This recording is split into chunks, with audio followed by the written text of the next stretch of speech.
जब दुनिया जमीन पर जंग लड़ रही है, चीन चुपचाप चांद पर राज करने की तैयारी कर रहा है। ये अब कोई साइंस फिक्शन नहीं, नई स्पेस रेस शुरू हो चुकी है।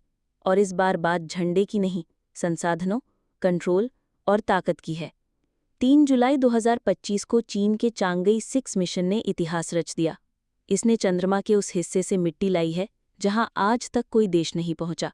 वैज्ञानिकों का मानना है कि इन सैंपल्स में हीलियम 3 हो सकता है, एक दुर्लभ आइसोटोप जो न्यूक्लियर फ्यूजन की दुनिया को बदल सकता है।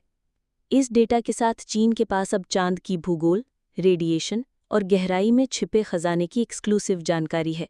लेकिन जो आपको कोई नहीं बता रहा, ये सिर्फ एक वैज्ञानिक मिशन नहीं था। ये तो बस एक ट्रायल था, एक बहुत बड़ी योजना का ट्रायल।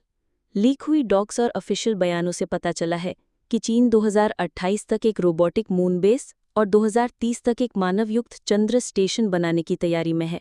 टारगेट हीलियम 3, टाइटेनियम और सबसे अहम चंद्र जल बर्फ। चांद पर पानी मतलब ऑक्सीजन, हाइड्रोजन फ्यूल और भविष्य के मिशनों के लिए सर्वाइवल। ये बेस एक फ्यूल स्टेशन, मार्स मिशन का लॉन्च पैड और शायद एक स्पेस मिलिट्री पोस्ट भी बन सकता है। ये सिर्फ खोज का मामला नहीं, ये स्पेस में दबदबे की चाल है। सच कहें तो अब चांद न्यूट्रल जोन नहीं रहा। नासा का आर्टेमिस प्रोग्राम 2026 तक इंसानों को वापस चांद पर भेजने की रेस में है। इसरो जापान के साथ मिलकर एक लूना पूलम मिशन पर काम कर रहा है। लेकिन चीन, वो तेजी से, चुपचाप और सैन्य समर्थन के साथ आगे बढ़ रहा है।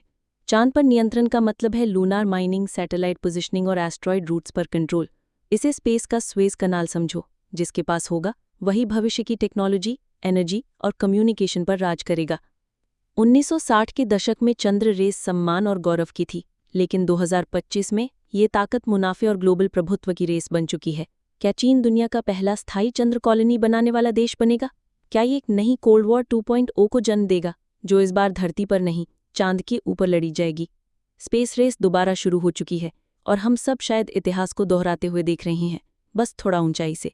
नीचे कमेंट करो, क्या चांद सबका होना चाहिए या कोई उसे कब्जा कर सकता है? वीडियो को लाइक करो, सब्सक्राइब करो और शेयर ज़रूर करना।